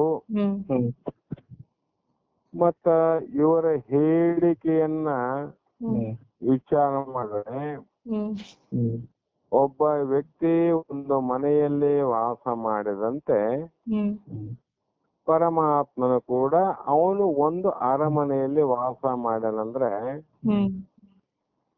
ಒಬ್ಬ ವ್ಯಕ್ತಿ ಒಂದು ಮನೆಯಲ್ಲಿ ವಾಸ ಮಾಡ್ತಾನಂದ್ರೆ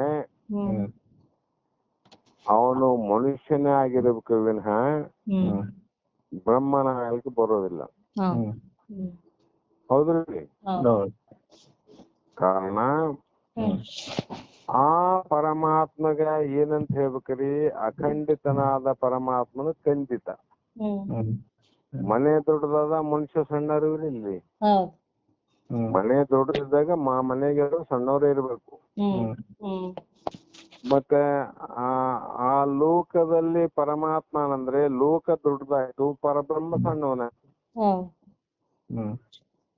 ಈ ರೀತಿ ಅಲ್ಲದೆ ಅವಯವ ಅಂದ್ರೆ ಅವನಿಗೆ ಶರೀರ ಅದ, ಮತ್ತು ಪರಿಚ್ಛಿನ್ನನು ಅಂದ್ರೆ ಅವನು ಅಳತೆಗೆ ಬಂದವನು, ಈ ದೋಷಗಳಿಂದ ಕೂಡಿದವನು ಆಗುತ್ತಾನೆ.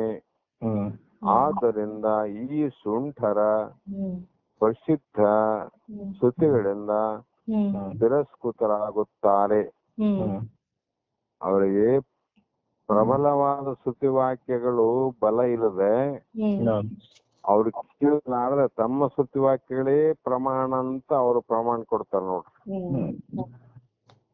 ಇವರು ಹೇಳುವ ಕಾರಣವು ಅದು ಹೇಳುವ ಮಾತು ಅಯೋಗ್ಯವಾಗಿದೆ. ಅವ್ರು ಯಾಕೆ ಹಿಂಗ್ ಹೇಳ್ತಾರ್ರಿ, ಮತ್ತೆ ಭೇದದಿಂದ ಹೇಳ್ತಾರಲ್ಲ ಅಂದ್ರೆ ಅದು ಅಯೋಗ್ಯವಾದದ್ದು, ಅಜ್ಞಾನವಾದದ್ದು, ತಿಳುವಳಿಕಿಲ್ಲದ ಮಾತಂತ ತಿಳ್ಕೊಂಡ್ರ. ಕಾರಣ ರಾಜನು ಮನೋಹರವಾದ ಅರಮನೆಯಲ್ಲಿ ವಾಸ ಮಾಡಿಕೊಂಡಿರುವಂತೆ ಪರಮಾತ್ಮನು ಲೋಕಾಂತರದಲ್ಲಿ ಮನೋಹರವಾಗಿ ರಚಿಸಲ್ಪಟ್ಟ ಭವನದಲ್ಲಿ ವಾಸ ಮಾಡಿಕೊಂಡಿರುತ್ತಾನೆ ಎಂದು ಹೇಳುವ ಜನರೂ ಇರುತ್ತಾರೆ. ಈ ಪ್ರಜೆಗಳು ಬೇರೆ, ರಾಜರು ಇರೋದು ಬೇರೆಪ್ಪ. ಪ್ರಜೆಗಳಿಗೂ ರಾಜರಿಗೂ ಭೇದ ಇರ್ತದಿಲ್ಲ. ಅದರಂತೆ ಪರಮಾತ್ಮನಿಗೂ ಲೋಕಕ್ಕೂ ಭೇದ ಅದ. ಅದರಂತೆ ಪರಮಾತ್ಮ ಕೈಲಾಸದಲ್ಲಿ ದೊಡ್ಡ ಸಂಸಾರವಾದ ಅರಮನೆಯನ್ನು ರಚಿಸಿ ಆ ಅರಮನೆಯಲ್ಲಿ ವಾಸ ಮಾಡಿಕೊಂಡಿರ್ತಾನಂತ ಹೇಳುವರು ಉಂಟು. ಈ ರೀತಿ ಹೇಳುವ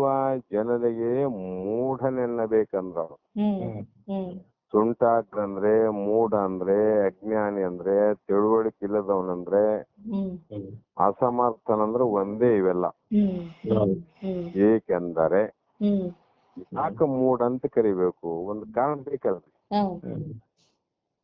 ಸರ್ವವ್ಯಾಪ್ತಿಯಾದ ಪರಮಾತ್ಮನು ಏಕ ದೇಶದಲ್ಲಿ ಮಾತ್ರ ಇರುತ್ತಾನೆಂದು ಹೇಳಿದರೆ ಮತ್ತೆ ಇವ್ರಿಗೆ ಮೂಢ್ರ ಅನ್ಬೇಕು ಅಥವಾ ಶಾಣ್ಯರ ಅನ್ಬೇಕಮ್ಮ? ಮೂಢ್ರ ಅಂತ ದಡ್ರು. ಮೂಡ್ರ ಅನ್ನೋದು.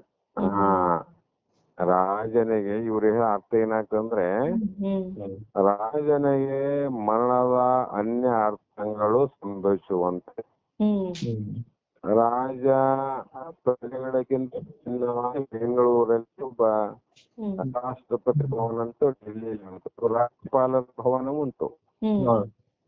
ಅಲ್ಲಿ ರಾಜ್ಯಪಾಲ ಆನಂದ್ರೆ ಅಧಿಕಾರ ದೊಡ್ಡದಿರಬಹುದು, ಆದ್ರೆ ಮನೆ ಮಾತ್ರ ಆದವೇ. ಮನೆ ಆದ ಮನೆಯೊಳಗ ಅವನಾನಂದ್ರೆ ಅವನಿಗೆ ಮರಣದ ಒಂದು ದಿನ ಅರಮನೆಗಿದ್ದನು ಸಾಯ್ಬೇಕು, ಮನೆಗಿದ್ದನು ಸಾಯ್ಬೇಕು. ಈ ದೋಷ ಬರ್ತದಿಲ್ಲ. ಅದಕ್ಕೆ ಮರಣದ ಅನ್ಯ ಅರ್ಥಗಳು ಬೇರೆ ಬೇರೆ ದೃಷ್ಟಿಗಳು ಸಂಭವಿಸುತ್ತವೆ. ಮರಣದ ಅನ್ಯ ಅರ್ಥಗಳಿಗೆ ಗುರಿಯಾಗುವ ಆತನಿಗೆ ಪರಮಾತ್ಮ ಎನ್ನಬಹುದೇ ಅಂತ. ಇಂಥ ಹುಟ್ಟು ಸಾವಿಗೆ ಒಳಗಾದವನಿಗೆ ನರ ಅಂತ ಕರೆದ್ರು ವಿನ ಪರಮಾತ್ಮನಲ್ಲಿಲ್ಲ. ಮತ್ತೆ ಇವ್ರ ಮಾತು ಕೇಳಿದ್ರೆ ಪರಮಾತ್ಮ ಅನ್ನಬಹುದೇ ಅನ್ನಕ್ ಬರೋದಿಲ್ಲ. ಹೇಗೆಂದ್ರೆ ಪರಮಾತ್ಮನು ಒಂದು ಮನೆಯಲ್ಲಿ ವಾಸಿಸಿಕೊಂಡಿರುವನೆಂದರೆ ಆ ಪರಮಾತ್ಮನು ಅವಯವಗಳಿಂದ ಕೂಡಿಕೊಂಡಿರಬೇಕಾಗುತ್ತದೆ. ಒಂದು ಮನೆಗ ಆನಂದ್ರೆ ಅವನಿಗೆಲ್ಲ ದೇಹಿಯಾದ ಇಂದ್ರಿಯಾದಿಗಳು ಅಂತ ಅನ್ಬೇಕಾಗ್ತವ. ಅವಯವಗಳು ಶರೀರವನ್ನ ಬಿಟ್ಟು ಇಲ್ಲದಿರುವುದರಿಂದ ಎಲ್ಲಿ ಕೈ ಕಾಲು ಕಣ್ಣು ಮೂಗು ಆಗುವಂದ್ರೆ ಅಲ್ಲಿ ಶರೀರ ಅಂತ ಅರ್ಥಲ್ಲ. ಶರೀರ ಇಲ್ಲದಲ್ಲಿ ಕಣ್ಣಿಲ್ಲ, ಕಾಲಿಲ್ಲ, ಕಿವಿ ಇಲ್ಲ, ಮೂಗಿಲ್ಲ, ಕೈ ಇಲ್ಲ, ಏನಿಲ್ಲ. ಮತ್ತೆ ಇವನು ಒಂದು ಮನೆಗ ಆನಂದ್ರೆ ಅವಯವದಿಂದ ಕೂಡೇನ. ಅವಯವ ಅಂದ್ರೆ ಶರೀರ ಇರಬೇಕಾಗ್ತದ. ಶರೀರ ಬಿಟ್ಟು ಇಂದ್ರಿಯಗಳು ಇರ್ಲಿಕ್ ಬರೋದಿಲ್ಲ. ನಮ್ ಶರೀರ ಬಿಟ್ಟ ಅವನ ಕೈ ಕಾಲು ಇಲ್ಲ ಬಿಟ್ಟು ಇರ್ಲಿಕ್ ಬರೋದಿಲ್ಲ. ಅದರಂತೆ ಅವನು ದೇಹ ದಾರಿ ಅನ್ನಬೇಕಾಗ್ತದ. ದೇಹ ದಾರಿ ಅಂದ್ರೆ ನಮ್ಮಂತೆ ತಾಯಿಯ ಗರ್ಭದಿಂದ ಹುಟ್ಟ್ಯಾನ ಅನ್ಬೇಕಾಗ್ತದ. ಹುಟ್ಟ್ಯಾನಂದ್ಮೇಲೆ ಅವನಿಗೆ ತಂದೆ ತಾಯಿ ಹೆಸರು ಹೇಳ್ಬೇಕಾಗ್ತದ. ಇಷ್ಟೆಲ್ಲ ಅನರ್ಥಗಳಾಗ್ತಾವಂತ ತಿಳಿಸಿ ಹೇಳ್ತಾರ ಅವ್ರು. ದೇಹ ದಾರಿ ಆದ್ಮೇಲೆ ಜ್ವರ, ಸಾರಾದಿ ರೋಗಗಳು, ಉಷ್ಣದಿಂದ ಜ್ವರ ಬರ್ಬೋದು ಅಥವಾ ವಾಂತಿ ಭೇದಿಗಳಾಗಬಹುದು. ಇವೆಲ್ಲ ರೋಗಗಳು ಅವನಿಗೆ ಬರ್ತಾವಂತ ಅರ್ಥ ಆಗ್ತದ.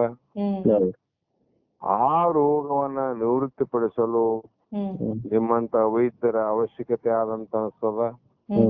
ಬೇಕಲ್ರಿ ರೋಗ ನಿವೃತ್ತಿ ಮಾಡಕ. ನಿವೃತ್ತಿ ಪಡಿಸಲು ವೈದ್ಯರು ಆ ಪರಮಾತ್ಮನಿಗೆ ಅವಶ್ಯಕವೆಂದು ಹೇಳಬೇಕಾಗ್ತದ. ಇಲ್ಲಿ ಕೇಳಿದ್ರೆ ಇವೆಲ್ಲ ಆವೇನ್ರಿ ಪರಮಾತ್ಮಗಂದ್ರೆ ಇಲ್ಲ ಅಂತೀರಿ, ಆದ್ರೆ ಈಗ ಒಂದ್ ಕಡೆ ಆನಂತೀರಿ. ತಪ್ಪು ತಿಳುವಳಿಕೆ ಅಲ್ರಿ ಇದು. ಅದಕ್ಕೆ ಇಲ್ಲಿ ಶ್ರುತಿ ಸಾನಭಾವ ದೃಷ್ಟಾಂತ ಇಟ್ರಿ. ನಮ್ಮ ಅನುಭವಕ್ಕೆ ಬರಬೇಕು ಈ ಹೇತು ಅಂದ್ಮೇಲೆ. ಮತ್ತು ಇನ್ನೊಂದು ದೋಷ ಏನಂದ್ರೆ ಪರಮಾತ್ಮನು ಲೋಕಾಂತರದಲ್ಲಿರುವ ಮನೆಯಲ್ಲಿ ವಾಸ ಮಾಡಿಕೊಂಡಿದ್ದಾನೆಂದರೆ ಆ ಪರಮಾತ್ಮನಿಗೆ ಆ ಮನೆಯು ಆಶ್ರಯವು ವಸ್ತುವಾಗಿದೆ. ಒಂದು ಗವಿ ಇರ್ತದ, ಗುಹೆ ಇರ್ತದ. ಗುಹೆಯಲ್ಲಿ ಒಂದು ಹುಲಿ ಚಿರತೆ ವಾಸ ಮಾಡ್ತದ. ಅದು ಬಲಿಷ್ಠವಾದ ಹುಲಿ ಇರಬಹುದು, ಆದ್ರೆ ಅದಕ್ಕೆ ವಾಸಕ್ಕೆ ಅನುಕೂಲ ಮಾಡಿಕೊಟ್ಟದ್ದು ಯಾವುದು ದೇವಿ ಅಂತ. ದೇವಿಯ ಆಶಯದಲ್ಲಿ ಅದು ಬದುಕ್ತಾವ. ಅದ್ರಾಗ ಪರಮಾತ್ಮ ಜಗತ್ತಿಗೆ ಆಶ್ರಯನಾದವನು ಪರಬ್ರಹ್ಮ. ಅಂತ ಪರಮಾತ್ಮನಿಗೆ ಮನೆಯೇ ಆಶ್ರಯ ವಸ್ತುವಾಗುತ್ತದೆ. ಹುಲಿಗೆ ಗುಹೆನೇ ಆಶ್ರಯ ಕೊಟ್ಟಂಗ ಪರಮಾತ್ಮನಿಗೆ ಅರಮನೆಯ ಆಶ್ರಯದಲ್ಲೇ ಪರಮಾತ್ಮನ ಆಶ್ರಯದಲ್ಲಿ ಮನೆ ಇಲ್ಲ, ಮನೆಯ ಆಶ್ರಯದಲ್ಲೇ ಪರಮಾತ್ಮನಂತ ಅರ್ಥ ಆಗ್ತದೆ. ಅದ್ರಂಗ ಜಗತ್ತಿನ ಆಶ್ರಯದಲ್ಲಿ ಪರಬ್ರಹ್ಮ ಈಶ್ವರನ ಆಶ್ರಯದಲ್ಲಿ ಜಗತ್ತಿಲ್ಲ ಅಂತ ಹೇಳ್ಬೇಕಾಗ್ತದ. ಈಶ್ವರನ ಆಶೆಯಲ್ಲಿ ಜಗತ್ತಿಲ್ಲ ಅಂದ್ರೆ ಆ ಈಶ್ವರನಿಗೆ ಜಗತ್ತು ಏನು ಬೇಡಬಾರ್ದಾಗಿತ್ತು, ಯಾವ ರೀತಿ ಪೂಜೆಯನ್ನು ಮಾಡಬಾರ್ದಾಗಿತ್ತು. ಹೌದಲ್ರಿ? ನಮ್ಮ ಆಶೆಯಲ್ಲಿ ಅವನ ಅಂದ್ರೆ ನಾವೇ ಅವನು ಕೊಡ್ಬೇಕಾಗ್ತದ. ಪರಮಾತ್ಮ ನಮ್ಗೆ ಎಲ್ಲಿದ್ ಕೊಡಕ್ ಆಗ್ತದ ಅಂತ ಇಷ್ಟೆಲ್ಲ ದೋಷಗಳು ಬರ್ತಾವ. ಆ ಕಾರಣ ಸರ್ವಕ್ಕೆ ಆಶ್ರಯನಾದಂತ ಆ ಪರಮಾತ್ಮನು ಇನ್ನೊಬ್ಬರ ಆಶ್ರಯದಲ್ಲಿ ಅನಂತ ಅನ್ಬೇಕಾಗ್ತದ. ಇದು ಸರಿಯೇ? ತಪ್ಪಲ್ಲ. ಮತ್ತು ಪರಮಾತ್ಮನು ಒಂದೇ ಎಡೆಯಲ್ಲಿ ಮಾತ್ರ ವಾಸವಾಗಿರುವುದರಿಂದ ವೈಕುಂಠದಲ್ಲಿ ಒಂದು ಮನೆಯಲ್ಲಿ ವಾಸಾಗ್ಯಾನಂದ್ರೆ ಆ ಪರಮಾತ್ಮನಿಗೆ ಪೂರ್ಣತ್ವ ಪ್ರಾಪ್ತಿ ಆಗೋದಿಲ್ಲ, ಖಂಡಿತತ್ವ ಪ್ರಾಪ್ತಿ ಆಗ್ತದೆ. ಅಲ್ಲಿ ಬ್ರಹ್ಮನ ಲಕ್ಷಣ ಏನಂದ್ರಿ? ಪೂರ್ಣ ಅಂತ ಅವಲ್ಲ, ಇಲ್ಲಿ ಅಪೂರ್ಣ ಅಂತ ಅರ್ಥ ಮಾಡ್ಬೇಕಾಗ್ತದ. ಮತ್ತು ಅಖಂಡ ರೂಪನಾದ ಪರಮಾತ್ಮನನ್ನು ಖಂಡಿತನೆಂದು ತಿಳಿಯುವುದು ದೋಷವಲ್ಲವೇ? ದೋಷ. ಮತ್ತು ಪರಮಾತ್ಮನು ಖಂಡಿತನಾದುದರಿಂದ ಆ ರೀತಿ ತಿಳಿಯುವುದರಿಂದ ದೋಷ. ಮತ್ತು ಆ ರೀತಿ ತಿಳಿದಾಗ ಪರಿಚ್ಛಿನ್ನನಂತ ಆಗ್ತದ. ಅವನು ಪರಿಪೂರ್ಣ ಅಲ್ಲ. ಪರಿಚ್ಛಿನ್ನ ಅಂದ್ರೆ ಅಳತೆಗೆ ಬಂದವನು. ನಮ್ಮ ಶರೀರ ಹೆಂಗ 8 ಗೇಣಿನ ಶರೀರ ಅದ, ಅವನು ಕೂಡ ಇನ್ನೂ ಸ್ವಲ್ಪ 4 ಗೇಣು ಹೆಚ್ಚಿರಬಹುದು ಅಂತ ಹೇಳ್ಬೋದು ಅಷ್ಟೇ. ಎಷ್ಟೇ ಗೇಣಾದ್ರೂ ಕೂಡ ಅಳತೆಗೆ ಬಂದಂಗಲ್ಲ. ಆ ರೀತಿ ಪರಮಾತ್ಮನು ಆ ಪರಿಚ್ಛಿನ್ನ ಅಂದ್ರೆ ಅವನಿಗೆ ನಾಶ ಅದ ಅಂದ್ರೆ ಅವನಿಗೆ ಸಾಯ್ತಾನೆ ಅಂತ ಹೇಳ್ಬೇಕಾಗ್ತದೆ. ಅದಲ್ಲದೆ ಪರಮಾತ್ಮನು ಲೋಕಾಂತರ ವಾಸಿ ಎಂದು ಹೇಳುವ ಜನರು ಇಲ್ಲಿ ನಮ್ಮ ರಾಷ್ಟ್ರಪತಿ ಇಲ್ಲಿ ಡೆಲ್ಲಿಗೆ ಒಂದು ಬೆಲ್ಲೆ ಇದ್ರು ಕೂಡ ಡೆಲ್ಲಿಲಿ ಒಂದು ರಾಷ್ಟ್ರಪತಿ ಭವನದಲ್ಲಿ ಇರ್ತಾನ್ರಿ, ಎಲ್ಲರಂಗ್ ಹೆಂಗಿರ್ತಾರ ಅವ್ರಂತ ಹೇಳೋ ಜನನು ಉಂಟು. ಅದಂತೆ ಈ ರೀತಿ ಹೇಳುವವರೆಗೆ ಶುದ್ಧ ಸುಂಟರು ಅಂತ ಕರೆದ್ರು ಅವರಿಗೆ ಅಜ್ಞಾನಿಗಳು. ಶುದ್ಧ ಅಜ್ಞಾನಿಗಳಂತ ಕರಿಬೇಕಂದ್ರ ಅವ್ರಿಗೆ. ಈ ಮೂಢರು ಪರಮಾತ್ಮನನ್ನು ಲೋಕಾಂತರವಾಸಿಯಾಗಿರುತ್ತಾನೆಂದು ತಪ್ಪು ತಿಳುವಳಿಕೆಗೆ ಕಾರಣ ಏನಪ್ಪಾ ಅಂತ ಕೇಳಿದ್ದಲ್ರಿ ಹಿಂದೆ. ಅದಕ್ಕ ಕಾರಣ ಪ್ರಬಲ ಶ್ರುತಿ ವಾಕ್ಯಗಳನ್ನ ತಿಳಿದುಕೊಳ್ಳದೆ ಇರುವುದೇ ಕಾರಣ. ಏನರ್ಥ ಆಯ್ತ್ರಿ? ಪ್ರಬಲವಾದ ಶ್ರುತಿ ವಾಕ್ಯಗಳನ್ನ ತಿಳಿದುಕೊಳ್ಳದಿರುವುದೇ ಕಾರಣವಿನ ಇನ್ನೊಂದು ಕಾರಣವಿಲ್ಲ. ಅದೇ ರೀತಿ ಹೇಳಬೇಕು ವಿನಃ ಪರಮಾತ್ಮನು ಏಕದೇಶಿ ಎಂದು ಹೇಳುವವರೆಲ್ಲರೂ ಶ್ರುತಿ ತಿರಸ್ಕೃತರಂತಲೂ. ಇವ್ರು ಏನ್ ಮಾಡ್ಬೇಕಂದ್ರೆ ವೇದವನ್ನ ತಿರಸ್ಕಾರ ಮಾಡ್ತಾರಂತ. ಇಂಥವರಿಗೆ ಶುದ್ಧ ಸುಂಟರಂತಲೂ. ಮತ್ತು ಗ್ರಂಥಕರ್ತರು ಹೇಳಿರುವುದರಿಂದ ಇಲ್ಲಿ ನಾವು ಕೂಡ ನಿರ್ದಾಕ್ಷಿಣ್ಯವಾಗಿ ಪಕ್ಷಪಾತದಲ್ಲಿ ಆದರೆ ಇದರಿಂದ ಪಕ್ಷಪಾತ ರಹಿತತ್ವವು ಸಮೀಚಿತವು ವ್ಯಕ್ತವಾಗ್ತದೆ. ತಮ್ಮ ತಮ್ಮ ಅನುಕೂಲಗಳಿಗಾಗಿ ಅವರು ಪರಿಪೂರ್ಣವಾಗಿರ್ತಕ್ಕಂಥ ಪರಬ್ರಹ್ಮನನ್ನ ಅಲ್ಯಾಣ ಇಲ್ಯಾಣ ಅಂತ ಹೇಳಿ ಯಾಕೆ ಅಡ್ಡಾಡ್ತಂದ್ರೆ ಅಲ್ಲಿ ಪಕ್ಷಪಾತ ಆಮೇಲೆ ತಮ್ಮ ಸ್ವಾರ್ಥದ ಲಾಭ ನನ್ನ ಶ್ಲೋಕದ ಕನ್ನಡ ಅನುವಾದಗಳೊಳಗೆ ಎಲ್ಲ ಅರ್ಥ ಇರ್ತವೆ. ವಸತಿಯ ಗೂಢಾರ್ಥವ ಅರಿಯದ ಪರಮ ಸುಂಟಾಗ್ರಸರು ಇಲ್ಲಿ ಕೆಲವರು ವಸತಿಯನ್ನು ಸುತ್ಯವಾಕ್ಯ ಅರಿಯದಂತ ಅಜ್ಞಾನಿಗಳು, ಅದರಲ್ಲಿ ಕೆಲವರು ಶಿವನು ಸಾವಯವನಾಗಿಯೂ ಖಂಡಿತತ್ವದಲ್ಲಿ ಇರ್ತಾ ಪರಲೋಕದಲ್ಲಿ ಕಟ್ಟಿರುವ ಅರಮನೆಯೊಳಗೆ ಏನೆಂದು ಬೀಳುತ್ತಿರುವ ಇವರೇ ಸ್ತುತಿ ತಿರಸ್ಕೃತರಾದ ದೋಷಿಗಳಂದ್ರು. ಇವ್ರೆಲ್ಲರೂ ಯಾರಿಗೂ ಕೇಳೋದಿಲ್ಲ, ಹೇಳುವಂತವ್ರಿಗೆ ದೋಷಿಗಳಂದ್ರವ್ರು. ಇನ್ನು ಅವ್ರನ್ನ ಕೇಳೋರಿಗೆ ನಮ್ಗೆ ಹೆಂಗ ನಿರ್ದೋಷವಾದ ಜ್ಞಾನ ಆಗ್ತದ? ಅವ್ರಿಗೆ ನಾವು ಸಾಧ್ಯದೇನ್ರಿ? ಇಲ್ಲ. ಸ್ತುತಿಯನ್ನು ತಿರಸ್ಕೃತರಾದ ದೋಷಿಗಳು ಅಂತ ಕರೆದ ಸ್ತುತಿಗಳಲ್ಲಿ ನಿಂದನೆ ಮಾಡ್ತಾರೆ. ವೇದಗಳನ್ನೇ ಒಪ್ಪಿಕೊಳ್ಳುವ ಸಾಮರ್ಥ್ಯ ಇಲ್ಲ. ವೇದಗಳು ಸತ್ಯವಾದ ಮಾತುಗಳ ನಿಷ್ಠವನ್ನ ಅಳಿಸಿಕೊಳ್ಳುವಂತ ಸಾಮರ್ಥ್ಯ ಇಲ್ಲ. ಇವೆಲ್ಲ ದೋಷಗಳಿಂದ ಅವರು ಹೀಗೆ ಹೇಳುವರು ಹೇಳಿ ಜಗತ್ತಿನಲ್ಲಿ ಎಲ್ಲರ ಭಾವ ಒಂದಿರ್ಬೇಕಂತಿಲ್ಲ. ಅವಿನೋ ಭಾವ, ಭಿನ್ನೋ ಅಂತ ಭಿನ್ನ ಭಿನ್ನವಾದ ಭಾವನೆಗಳಿಂದ ಕೂಡಿದ ಜಗತ್ತು. ಆದರೆ ಹೇಳೋರಿಗೆ ದೊಡ್ಡ ಮಾತಲ್ಲ, ಅದರಿಂದ ಪರಮಾತ್ಮನ ಮೇಲೆ ಎಷ್ಟು ದೋಷದ ಆರೋಪವನ್ನ ಮಾಡಿದಂಗ ಆಗ್ತದ ಅಂತ ತಿಳ್ಸ್ತಾರಲ್ಲ. ಹೌದ್ರಿ? ಎಷ್ಟು ದೋಷಗಳು ಬಂದವ್ರೀಗ. ಇಷ್ಟು ದೋಷವನ್ನ ಸರಿ ಅಂತ ನಾವು ಕೂಡ ಒಪ್ಲಿಕ್ ಸಾಧ್ಯ ಇದೆ ರೀ? ಇಲ್ಲ, ಒಪ್ಪಕ್ ಬರಂಗಿಲ್ಲಲ್ಲ.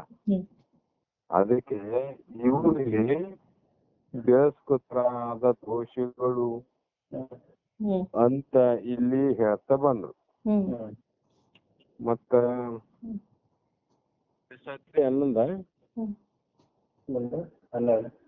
ಅಲ್ವಾ? ಹ್ಞೂನ್ರಿ.